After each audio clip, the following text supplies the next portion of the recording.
Tula engravidou do Orri Atreides antes de assassiná-lo e abandonou essa criança, que agora volta para se vingar da Irmandade sob a identidade de Desmond Hart. Por esse plot twist eu não esperava. E a chegada da concubina do Imperador Corrino à corte causou desconforto na Imperatriz, que se sente eclipsada pelos sentimentos que o Javico possui pela Francesca, e isso a colocou no limite. Se ela já não estava fazendo de tudo para acabar com a Irmandade, agora ela vai fazer. E a sabedoria da Reverenda Madre Raquela pode ter dado uma dica essencial para ajudar a desvendar o mistério por trás da morte da Caixa. Fala galera, aqui é o Matheus Mendes, sejam muito bem-vindos a mais um vídeo aqui do canal, mais um vídeo pra gente falar de Duna, a Profecia. Semana que vem vai ao ar o último episódio dessa minissérie, que foi apresentado como minissérie, mas já há algumas conversas aí de bastidores dizendo que talvez possa acontecer uma segunda temporada. Como eu falei pra vocês no começo da cobertura dessa série aqui no canal, Duna, a Profecia é inspirado no livro A Irmandade de Duna, que fala sobre as Bene Gesserit. Só que tem uma trilogia de livros chamado de Escolas de Duna, né? Onde a Irmandade de Duna é apenas o primeiro volume. O segundo volume é Mentats de Duna e o terceiro volume é Navegadores de Duna. Ou seja, se eles quiserem fazer mais temporadas, né, de Duna, a Profecia, conteúdo para adaptar eles têm. Mas caso você não seja inscrito no canal, eu peço para você se inscrever agora para você acompanhar os meus próximos vídeos, e eu peço sempre para você me seguir no Instagram também para me dar uma força por lá. As bonificações que a Vale esperava receber por salvar a vida do Imperador Corrino foram todas entregues ao Desmond Hart. O Imperador ele ficou tão encantado com a sagacidade e a eficácia do Desmond Hart de não apenas capturar os rebeldes e insurgentes, como também mudar a narrativa de todas as acusações que a família real estava recebendo sobre a morte do Pruitt Hastings para inocentá-la, que deu a ele uma honraria jamais pensada, o cargo de chefe do exército de elite do Imperador, os Sardaukar, e assim o Desmond Hart assume o título de Bashar. E é bem interessante vermos isso, porque lá nos filmes de Duna, né, Duna Parte 1 e Duna Parte 2, a gente vê os Sardaukar e a gente vê o quão letais eles são. E aqui na série a gente está vendo o contexto que gerou na criação dessa ordem. Cada dia que passa, o Desmond consegue mais e mais influência na corte, e foi utilizando dessa nova posição que ele já começou a se movimentar novamente para atacar as Bene Gesserit, porque quando o Harold Harkonnen chegou lá, né, para se desculpar por ter acusado a família real da morte do Pruitt Hastings, o Desmond correu para encontrar logo uma forma de encontrar um podre da Valia Harkonnen ali. E assim, a Valia sabe que não pode confiar no Harold, e ela sabe que o Harold a entregaria num estalar de dedos se isso significasse para ele mais respeito entre as grandes casas, mais respeito no Landsraad, mas ainda assim ela o enviou com uma informação essencial ao Desmond Hart, né, com essa informação sobre o contrabando de especiarias e a informação sobre os rebeldes, para assim ela dar assunto para o Desmond ter com o que trabalhar. Ela deu ocupação para o Desmond para deixar a Francesca agir mais livremente na corte. Porque agora, como líder do exército de elite do próprio Imperador, o Desmond ele precisa trabalhar, ele precisa investigar insurreições. Ele não pode mais ficar quase que o tempo todo, 24 horas por dia, ali do lado do Imperador, manipulando ele, né, influenciando ele a tomar as suas decisões. Então a Valia deu a ele uma informação para fazer ele trabalhar, para fazer ele se afastar, e assim outra pessoa conseguir manipular o Imperador. O que a Valia está fazendo é jogar um grande jogo de xadrez. Valia praticamente construiu esse contrabando, né? Tinha uma Bene Gesserit no centro de todas essas operações. Aquele contrabando era importante para a Valia e para a Irmandade,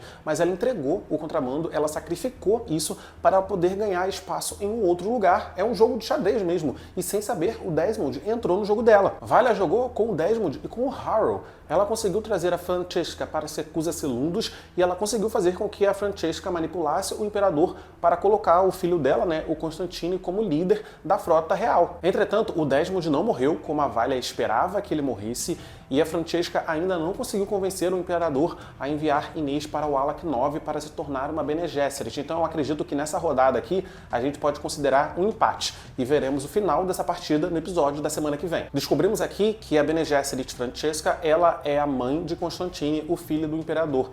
Então eu acredito que a relação aqui da Francesca com o Imperador Corrino tenha sido uma relação parecida da Lady Jéssica com o Duque Leto, né? E a Francesca era uma concubina dele. Porque sim, lá no filme Duna Parte 1 e Duna Parte 2, a Lady Jéssica, a mãe do Paul Atreides, ela não era casada com o Duque Leto Atreides. Ela, na verdade, era a concubina dele. O Duque Leto, né, como dever, ele deveria se casar politicamente com alguém de uma grande casa para assim eles terem mais força política. Só que ele se recusou a casar por motivos políticos, mas ao mesmo tempo ele não se casou com a Lady Jéssica porque casar com alguém sem berço seria ruim politicamente. Então, tendo ela como concubina ali, ele ainda se mantinha aberto como possível pretendente em caso ele precisasse de alguma aliança com alguma outra grande casa, entende? Uma aliança via casamento, no caso, e a Francesca aparentemente teve a mesma relação com o imperador Javico Corrino e deixou uma ótima impressão, porque a gente viu os olhos do imperador brilharem quando a viram e ele ainda é claramente apaixonado por ela. A Valia sabe disso e ela soube jogar com isso. Mas Desmond sobreviveu e a Francesca ainda está na corte.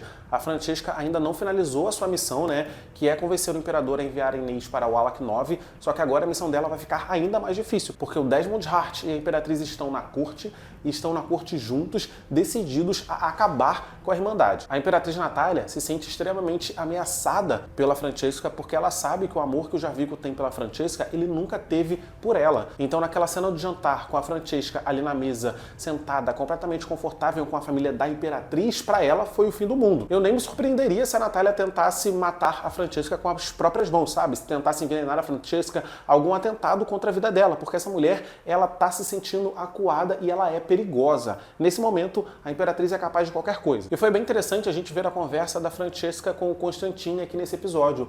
Eu senti sinceridade dela e ela abriu o jogo com ele. Ela disse qual foi o objetivo da Irmandade de dar um filho homem para o Imperador, porque sim, as Bene Gesserit, elas podem manipular, elas podem escolher o gênero do filho que irá nascer, né, quando elas estão grávidas. E no caso Corrino, o Constantine vir menino o colocaria numa posição de proteção da sua irmã Inês, que as Bene Gesserit esperam que seja a futura líder do Império. O objetivo das Bene Gesserit, desde o primeiro episódio aqui de Duna, a Profecia, é trazer Inês para o Wallach 9 para ela se tornar uma delas. Ter os objetivos da princesa herdeira alinhados com os objetivos da Irmandade coloca a Irmandade num grau de influência muito maior do que ela já tem. E o Constantine veio para ajudar esse plano a se desenvolver. Ele descobriu que o Kieran Atreides era um traidor e o prendeu. Mas até aí tudo bem. As Bene Gesserit já sabiam disso e a Valia estava pronta para entregar ele no episódio passado, inclusive. Mas ter a Inês apaixonada por ele é complicado, né? Pode ser um problema, porque algo me diz que a Inês vai soltar esse cara e eles vão se voltar contra tudo e contra todos, incluindo a Irmandade. Em Wallach 9, a Layla virou uma abominação.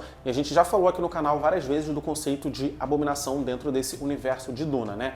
A Layla desbloqueou as suas memórias genéticas, mas ela não conseguiu lidar com esse turbilhão de informação na cabeça dela e por isso as memórias de suas ancestrais estão ali se revezando no controle do corpo dela. O que a Tula queria com o ritual para a Layla desbloquear a memória genética era que a Layla tivesse acesso ao conhecimento e à sabedoria da reverenda Madre Raquela, mas como alguém que consulta uma informação num livro, não como alguém que está sendo possuída pela memória dessa sua ancestral, sabe? Só que de uma forma ou de outra elas conseguiram ter acesso à mente da Raquela e o acesso a essa mente trouxe uma informação que pode ajudar a desvendar o grande mistério. Layla, falando como Raquela, mencionou que ela tinha medo de que a sua grande obra se perdesse. E que grande obra é essa? Ela está se referindo ao mapeamento genético que as Bene Gesserit fazem ali em segredo para trazer ao mundo Kizak Haderach. E a Layla revelou que os pesadelos que as acólitas estão experienciando e a morte da Caixa, a morte das pessoas, né, queimadas de dentro para fora, estão conectados a esse retrovírus RNA geneticamente modificado e transmitido pelo ar. Ela disse que uma praga parecida assolou a humanidade durante o Jihad Bluteriano, e isso é verdade.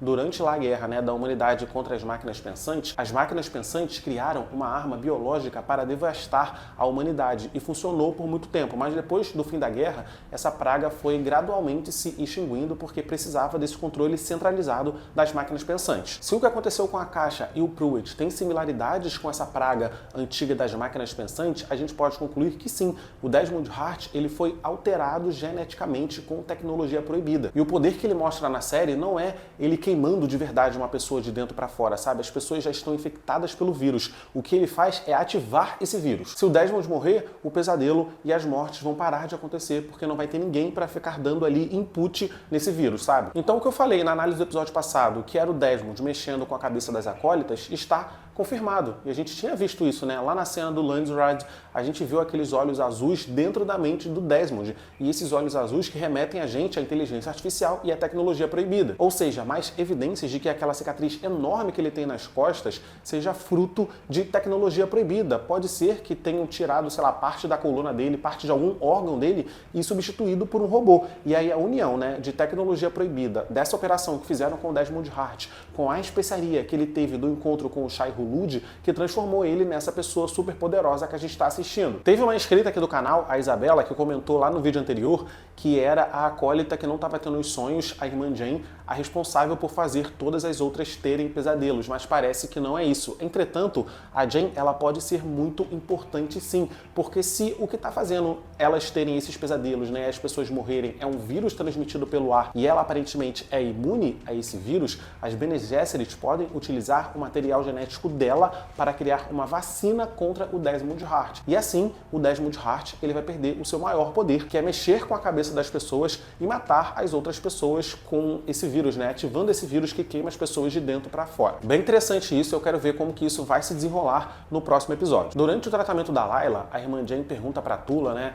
se a Layla ela só estava sendo usada para o bem da Irmandade, e a Tula diz que aquele era um momento de urgência, emergência e que todas elas precisavam se sacrificar. A Jane pergunta o que a Tula sacrificou e ela diz que a Jane nem fazia ideia. Até então eu estava pensando que a Tula estava se referindo ao massacre que ela fez dos Atreides, porque ela era apaixonada pelo seu noivo, o noivo era apaixonado por ela, então assim, eles se gostavam, mas ainda assim ela matou todo mundo para cumprir o seu dever. Eu achei que ela estava se referindo à morte do Orri Atreides, mas não. Antes dela assassinar o Orri, ela oficializou a união com ele, né? Eles consumaram o ato ali e dessa relação a Tula ficou grávida. Tula abandonou essa criança para trás. Ela sacrificou o próprio filho em prol da Irmandade, mas agora esse filho está voltando para assombrá-la. O Desmond Hart é filho de Tula Harkonnen com o Orri Atreides e eu quero saber qual que será a reação da Valia quando ela descobrir isso. Vou ficando por aqui nesse vídeo, espero que vocês tenham gostado. Coloca aqui nos comentários o que vocês acharam desse penúltimo episódio de Duna, a Profecia. Eu gostei bastante e estou ansioso para o próximo.